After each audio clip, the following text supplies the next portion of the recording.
Imagine two men who lose the exact same thing on the exact same day.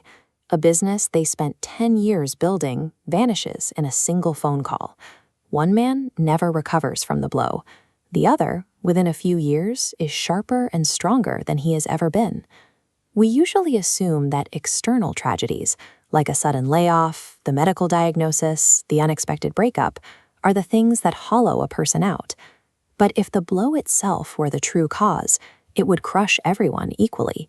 The thing that destroys one person and forges another is an invisible internal mechanism. The raw pain of the event is unavoidable. You have a nervous system and life will hurt you, but whether you shatter or grow depends entirely on what you do with the part you cannot change. Look at this equation. It perfectly maps out how the human mind processes hardship. Pain multiplied by resistance equals suffering. Psychologists call this resistance experiential avoidance. It is the exhausting, compulsive habit of arguing with a fact that is already true. When you fight a negative emotion, when you get anxious about feeling anxious, you double the burden. You force yourself to carry two heavy weights instead of the original one. It works exactly like falling into quicksand.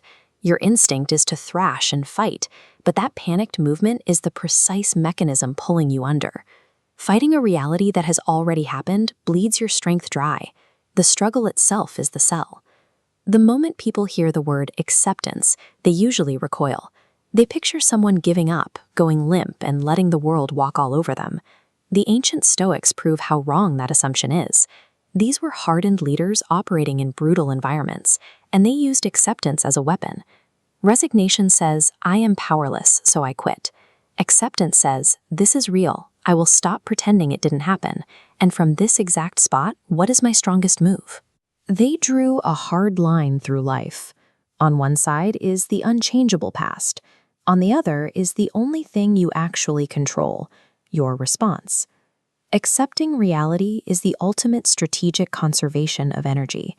You refuse to waste a single round of ammunition firing at a target that's already gone.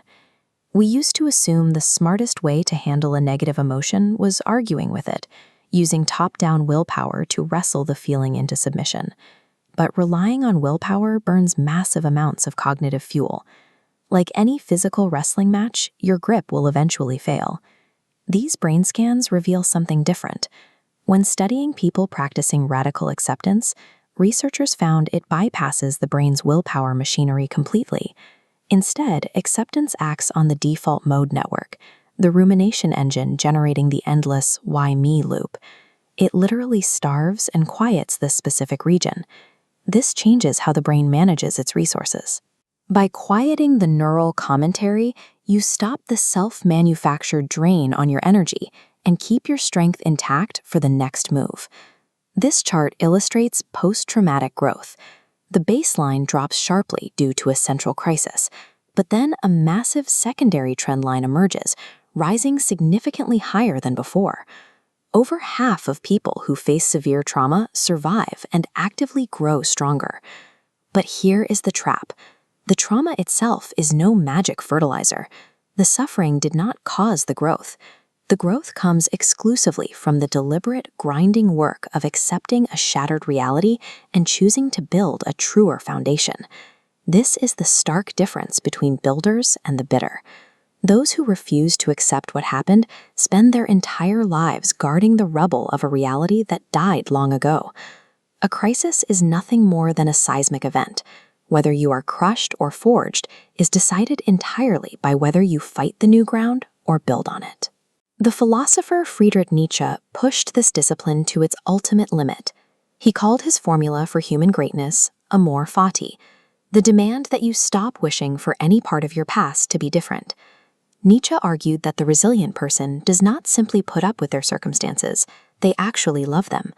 Loving your worst day simply means treating every brutal loss as the exact, necessary raw material required to forge the unbreakable person standing here now.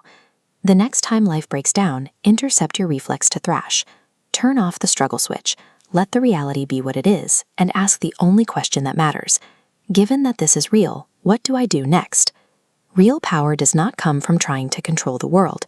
It comes from dropping your exhausting fight against reality so you can finally, fully meet it.